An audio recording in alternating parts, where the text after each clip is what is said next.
what I'm now going to do is to show you a few problems you may face while choosing the time signature for your song, and how you can also overcome it. So, what I would definitely recommend you guys to do is, if you're recording a band, if it's your band or if it's your own song, whatever it may be, I would recommend that you tap out the pulse of the song. The pulse of the song would usually be what your feet are doing subconsciously, or maybe you could ask a friend of yours to just count 1, 2, 3, 4 periodically. And according to me, that's the best way to figure out the time signature. It would get quite confusing in any other way. So I'm just going to play you back this piece. It's another piece, and this has been composed with accents in 5 plus 7. So there are going to be 5 notes and then followed by another 7 notes. But together they add up to 12. And it may seem strange, but the pulse of my song would actually be a 4 by 4. So let's hear how this sounds. 1, 2, 3, 4. 1, 2, 3, 4. 1, 2, 3, 4. But if you were to go by those accents which were just played, it would be a bit different. 1, 2, 3, 4, 5. 1, 2, 3, 4, 5, 6, 7. 1, 2, 3, 4, 5. 1, 2, 3, 4, 5, 6, 7. 1, 2, 3, 4, 5, 6, 7. And so on and so forth. It's first of all a tongue twister to count and so on. But you have to realize what's working well with the song is the pulse. It's probably the way your body is moving to the feel of the song. So I would recommend in these cases, when there's a 5 and there's a 7 going on, don't subdivide this and say 5 by 8, 7 by 8, and make two time signatures and then copy paste all of that.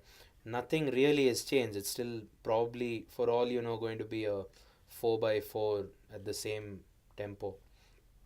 Now, here's an example of a case which is quite simple. You have a standard uh, swing plus a triplet feel going on. I'm going to first play you the triplet feel so you get an idea of what this is. So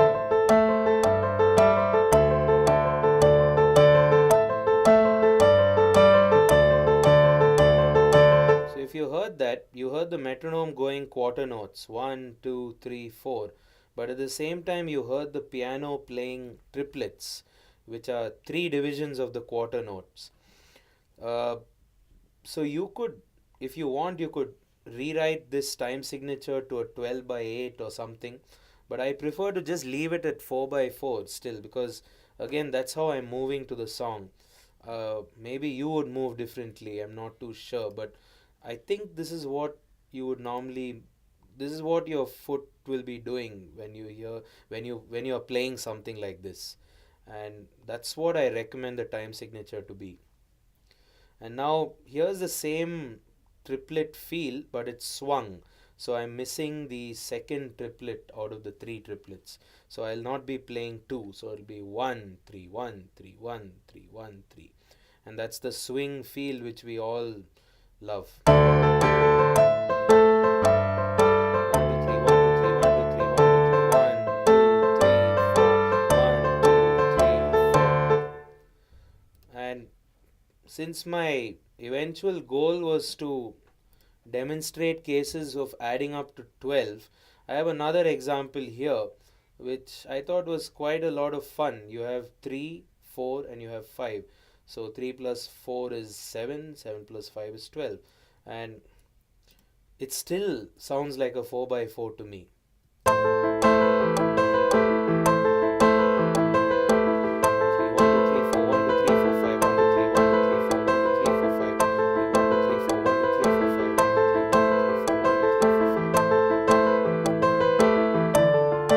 You get the idea.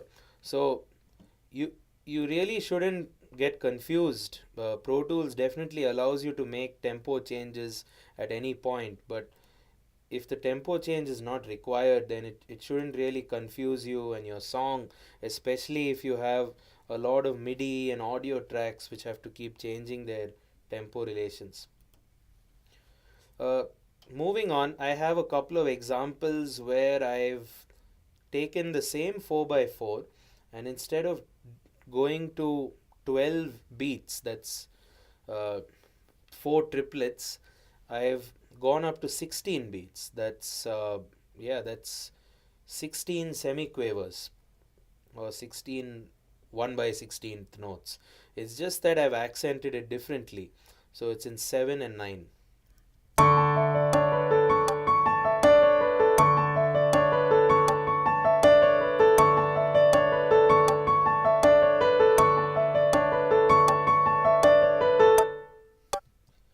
And here's a song you guys would have definitely heard. It's still 16, but 3, 3, 3, 3, and 4. So they, at the end of the day, they all add up. And I'm sure the pulse which the metronome plays is what you'll be doing when you hear this song.